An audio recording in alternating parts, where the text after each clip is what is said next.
What's the deal, family? Welcome back to the channel. Today we got another banger for y'all, man. So look, we got making the case. 1987 Lakers. Alright, about to run this out one time for the one time, man. And look, we almost done with the teams, man. I'm taking my time, but we almost done, man. We got I think 2 more teams after this. The 17 Warriors. And I think there's another Lakers team or something like that. Either way, though, we almost done with it. Make sure to go double back on my other Making the Case videos for the other teams, as well as the players that I did a few years ago. But let's get into it. Showtime Lakers, 87. Let's run it up. Basketball. To win, right? But not just to win individual games. The ultimate goal is to win a championship. Of course, basketball is a team sport. Championships are won by the most complete, most inspired team. Every champion deserves credit, but the question on my mind is, who's the greatest team of all time? With apologies to Bill and Wilt, I have a list of 8 teams since 1970 that I want to look at as having a claim to that distinction. It is a loaded question, and one that I ultimately can't answer. Is it the teams that were front runners from beginning to end? The ones who were unbeatable at their peak? Maybe the ones who tapped into something special and overcame countless obstacles. There is no right answer. It's your job to make your own call. And it's my job to make the case. 2001 Lakers. So today, I'll be making the case for the 1987 Los Angeles Lakers as the greatest basketball team of all time.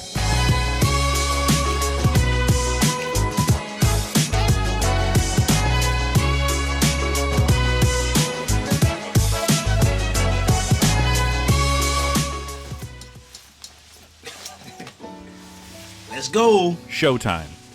There was no other name for it. It was the name given to the Lakers by owner Jerry Buss. It was a name that perfectly encapsulated nearly every aspect of the team. Their home court was known simply as the Forum, as famous and iconic as any basketball court in the country. The Lakers played in the entertainment capital of the world, and you knew it the second you turned on your television. Admiring their play were the most recognizable faces on planet Earth. And the play itself was sublime. Fast breaks were finished with authority. Some of the fastest, most athletic players in the world streaked up and down the floor, bringing buzz and excitement, thanks in large part to their marquee player, the most dazzling passer the sport ever saw, the best point guard who's ever played, a man so mesmerizing and breathtaking that he is known simply as Magic. These Showtime Lakers became an instantly identifiable brand. Exciting, flashy, and victorious. As ubiquitous to basketball offense as the bad boy Pistons are to defense. The Lakers went 65-17 in the regular season and faced little trouble in the playoffs, going 15-3. What I really want to look at is their offensive rating. That's a number that tries to be a synthesized reflection of a team's ability to put up points. The 87 Lakers set the record for the highest offensive rating in NBA history and held on to that record for over 30 years. God damn. The team was spearheaded. Who had a higher one?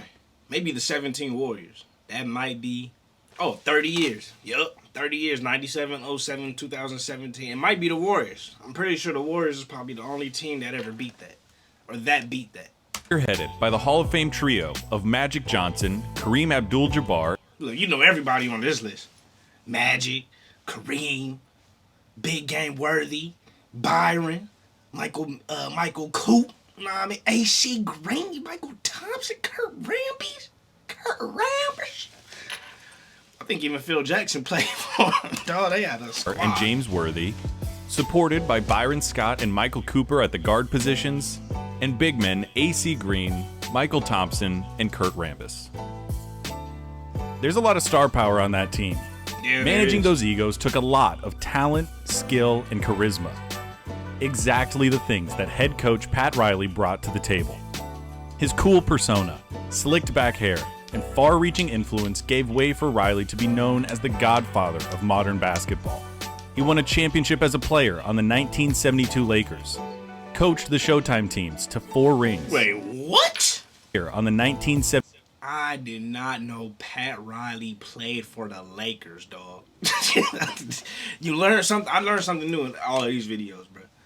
That he looked like he 52 right here. How he look younger after he retired? How he look younger right now than he do right here?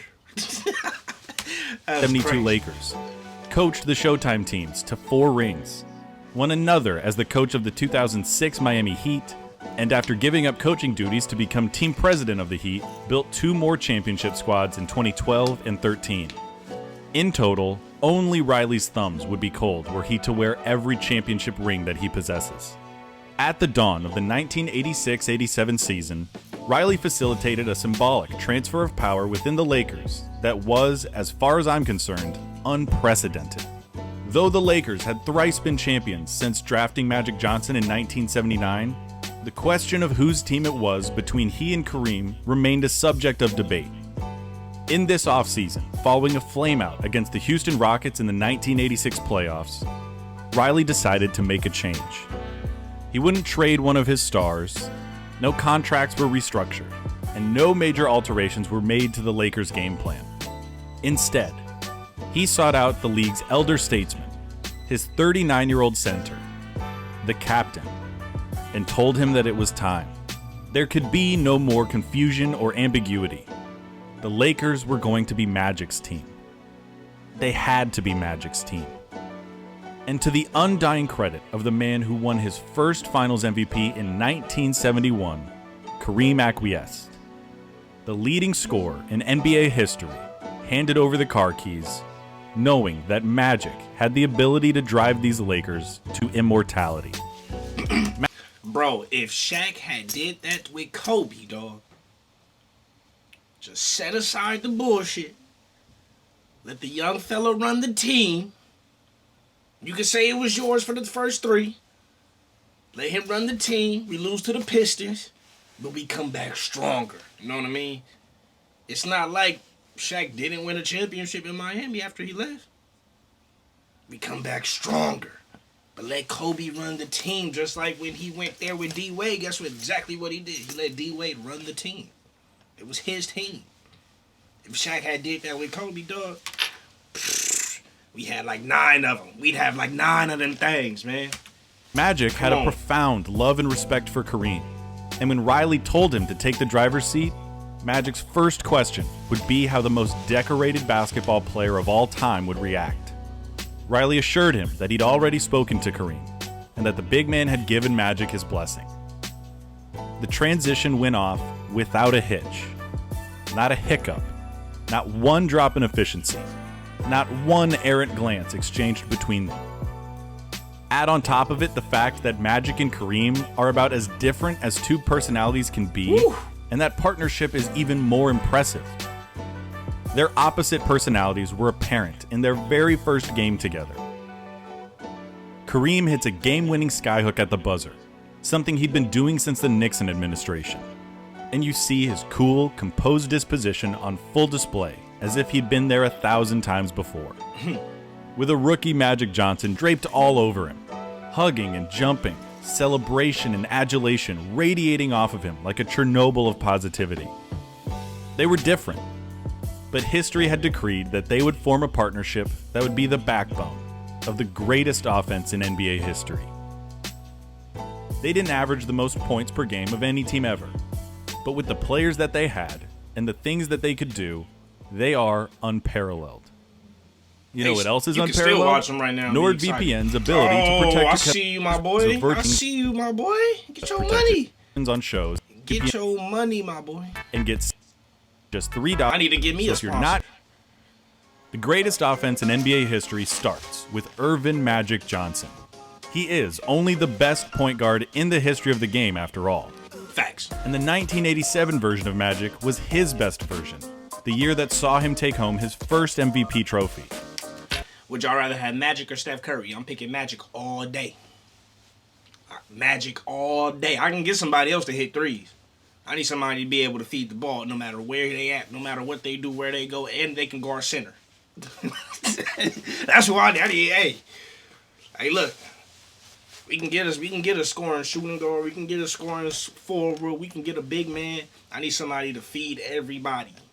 Everybody needs to eat. I'm picking Magic. And he can guard the big guys, too. Come on now. That's simple. It's easy. It's too easy. The most notable manifestation of Magic's new role was in his scoring. Magic had always been able to put the ball in the hole, but he took this aspect of his game to a new height in '87. He'd spent the entire offseason honing his abilities with his back to the basket, getting advice and training from his NBA peers, including Kareem.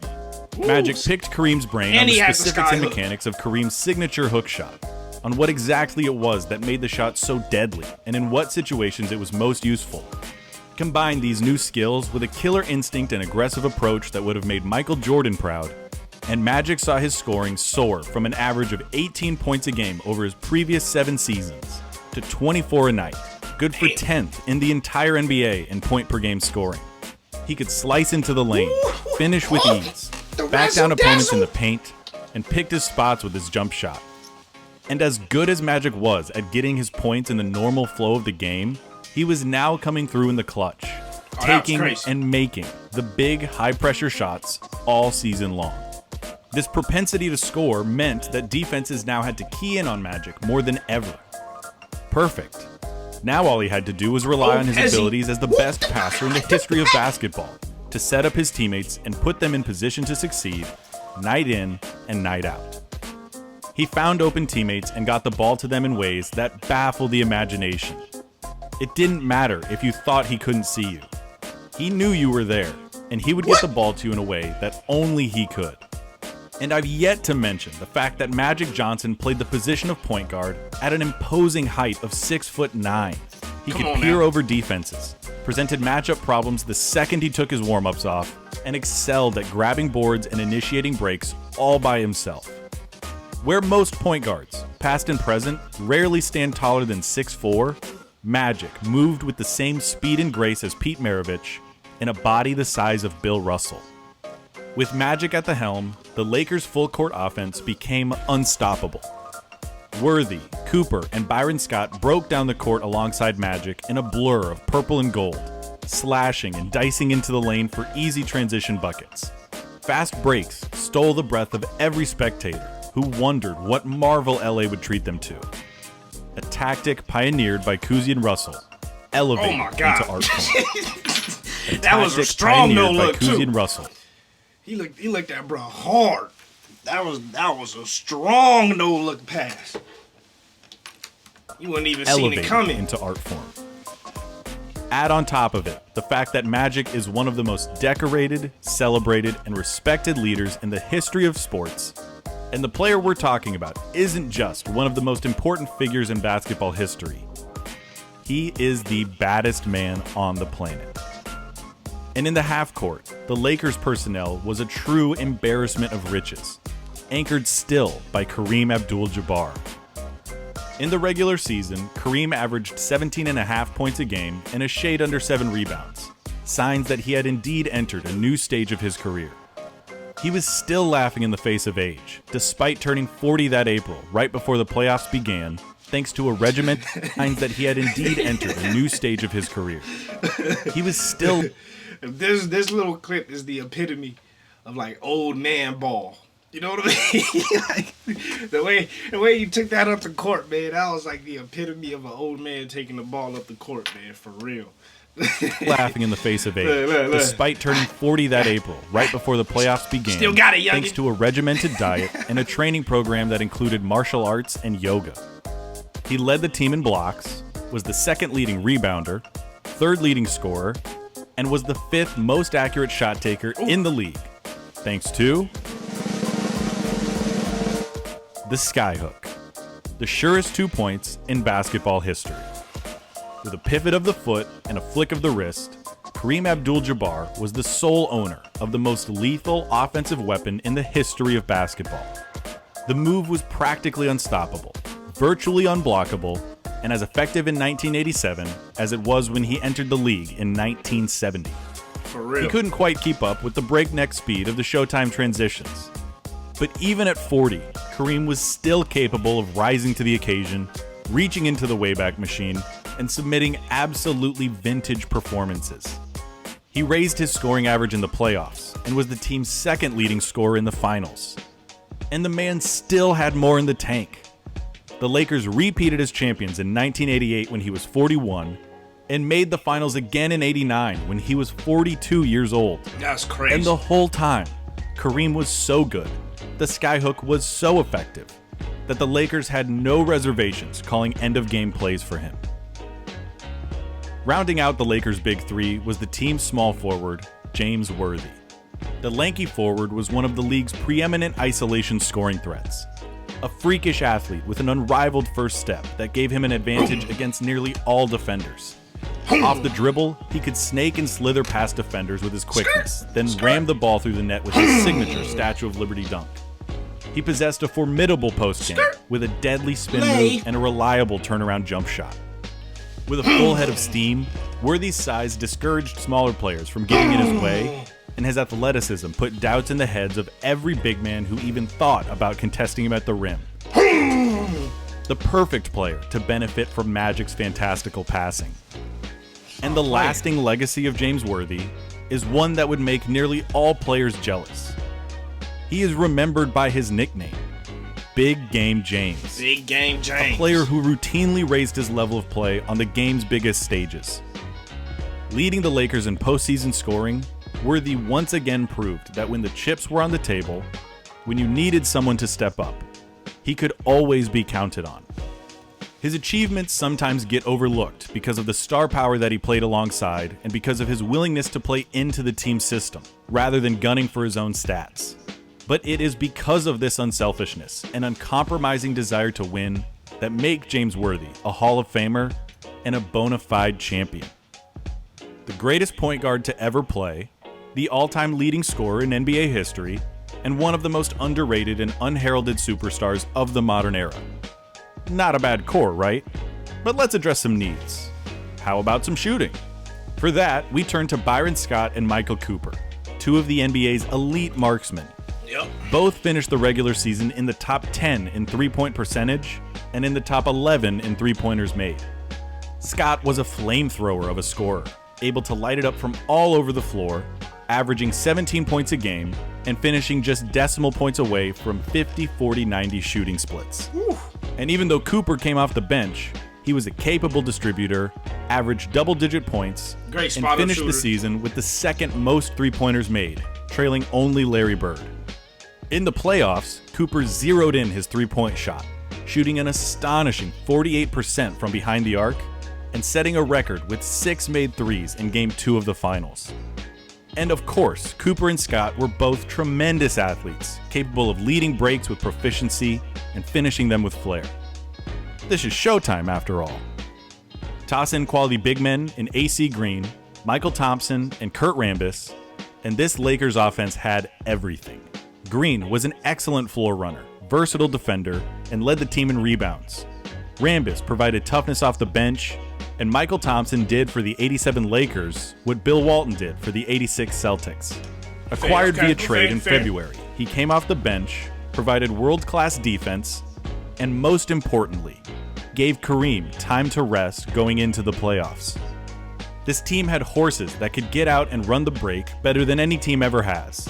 They had the power, they had size, they had passing, they had finesse, they had shooting, and they had a competitive, fighting spirit that spurred them to greatness. It wasn't just that the Lakers were fueled by a few stars. This wasn't a team that relied on dueling guitar solos. The strength of this team came from everywhere and everyone. It was an orchestral offense. And Magic. I love the way he said that. They didn't live on dueling guitar solos. I love that. It's an orchestra. And that's a great way to describe that, bro. Because you could watch, you know when they say you watch like old school games, it's just not the same as the modern day games and all that. It's a little slow, not as athletic. You watch them play, bro, you be like, what? You be like, what? What the hell is going? You know what I mean? Just like with Jordan. Like, you can go back and watch Jordan and be like, yo, this dude was balling. He still be balling right now. Right? You could go watch them play and be like, look, even though the shooting looks a little old, old school or outdated, and some of the other moves are a little outdated in comparison to the athleticism that guys got nowadays, you can still see them playing in today's time and still make it like putting on a show with the way they just move around the court for real. Magic Johnson was the conductor. But there's a yin and yang to this kind of stuff. So if the Lakers are so good at offense, they can't have been that good at defense, right? I'm afraid they were. Because not only was Michael Cooper one of the best shooters in the world, he was also one of the best stoppers in the NBA. Over his career, Coop was selected to 8 all-defensive teams, with 5 of them as a first-team selection. 1987 was his zenith as a defender, as he took home Defensive Player of the Year honors. That's right. The 87 Lakers had the greatest offense of all time and the best defender in the NBA. Coop was a prototypical swingman, capable of guarding quick, shifty point guards and bruising, stocky forwards. With a slender 6'5" frame, the team's sixth man was obsessive with his preparation and film study, going so far as to watch tape of Larry Bird while he sat in bed next to his wife.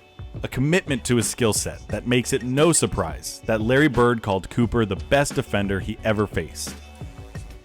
Worthy wouldn't be confused with Scottie Pippen, but he was a master at using his length and athleticism to bother other forwards, raising his level against headline matchups, and relishing the opportunity to go against the Birds and the Dominique Wilkins. And as I mentioned before, A.C. Green and Michael Thompson were excellent interior defenders, unafraid to take or deal punishment inside. The best offense of all time, with a tremendous defense to boot. Now we're talking about something historic. Come on, bruh. And after rolling their way through the Western Conference on the way to the finals, the Lakers found themselves in the midst of something historic. It should go without saying for those familiar with the league, but it bears repeating. The National Basketball Association has been defined by the rivalry between the Lakers and the Boston Celtics. They faced each other in the finals on 12 separate occasions, going back to the days when the Lakers played in Minneapolis. And this rivalry was never more intense than in the 1980s, where the individual rivalry between Larry Bird and Magic Johnson helped define the golden age of basketball. Bird's Celtics and Magic's Lakers met 3 times on basketball's grandest stage. In 1984, when the Celtics prevailed in 7 games, in 1985, where the Lakers exacted revenge, and in 1987. From the opening tip, this series was electric, because this was the Celtics and the Lakers in the NBA Finals. Bird versus Magic once again. Team basketball being played at its highest form. The Lakers stormed out with 2 decisive wins on their home court. As the series shifted to Boston, the Celtics responded with a gutsy Game 3 win to keep their championship hopes alive. And in Game 4, those hopes were bolstering to legitimate aspirations. The Celtics built a 16-point lead in the third quarter, hitting everything they looked at as Bird started to catch fire. But then, bit by bit, the Lakers started clawing their way back. They clamped down on defense, forcing misses and causing turnovers that opened the floor for their patented fast break opportunities, with points and contributions coming from all over the roster. Coming down to the wire, this game was brimming with the hallmarks of something special. The lead was changing hands. Stars were making plays all over the court, and the outcome came down to the final seconds. With 12 seconds left, Bird buried a cold-blooded three-pointer to put the Celtics up by 2. The famed Boston Garden shook under the stomps and screams of the Celtic faithful, Is this when Magic hit the hook certain shot? that their beloved icon was going to lead them to victory, as he had done so many times before. Down on the other end, the Lakers went to their center and the surest 2 points of all time. Kareem was fouled in the act, going to the line with the chance to tie the game with just 8 seconds remaining. The captain made his first free throw, but missed his second. But as the miss careened off the rim, Kevin McHale and Robert Parrish collided and punched the ball out of bounds, giving the Lakers possession. I think this is with when Magic 7 hits the seconds hook left, shot. down by just a single point. And there it was. The thing that every kid who has ever shot a basketball has fantasized about. The moment. It was Magic's time. It was the moment he had been readying himself for all season and perhaps all of his career. his moment. In the Boston Garden, against his most bitter rival, with the best team that he has ever played on, in the midst of the best season he would ever play, Magic Johnson has the chance to put this series on ice. He'd taken the reins from Kareem, picked his brain about the nuances of the skyhook, and gleaned innumerable lessons about being cool under pressure since the day they stepped onto a basketball court. This is the shot. In the words of Seth Rosenthal, welcome to a moment in history. One of the most iconic shots in basketball. The junior skyhook. To the left goes Magic. He's got it. He didn't shoot. Right around the baseline. There it is. Just what I thought. A hook shot at 12. Money! 2 seconds Money! left. The Lakers take the lead on Magic Johnson's running skyhook. With a planted left foot and a flick of the wrist, On 3 of them, Magic too. Johnson capped off one of the great games and comebacks in finals history. The Lakers would close out the series in 6, thanks in no small part to Kareem's performance, scoring 32 points, bringing down 6 boards, and blocking 4 shots to seal the deal. All at age 40. Crazy. There is an adage in sports that defense wins championships. It's something that's applied unilaterally, but for the most part, it is not the case in basketball. Since Bird and Magic entered the league and revolutionized the game, offense has almost always been more valuable. Facts. You need both, and the Lakers had both. But they excelled at the most important aspect of the sport more than any championship team ever has. They were the fastest car on the block, one of the most impressive and balanced collections of talent in the game, anchored by the most accomplished basketball player ever, and led by the best player at his position in the history of the sport. For all of that, the 1987 Los Angeles Lakers are the greatest basketball team of all time.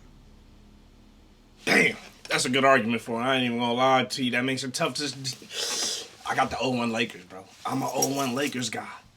The 96 Bulls is up there.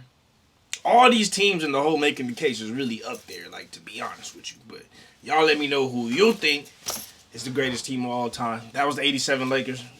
Make sure to go back, look at the other teams I did. Make sure to be on the lookout for the future teams. I know I got the 2017 Warriors, and I think there's one other team. But I'm not sure, though. But anyways, get at me in the comments. Hit that like button, subscribe, send me more videos to react to. Love y'all. Appreciate y'all. Remember to keep it real. Real is rare. Real always reaches everyone. Till next time. Peace.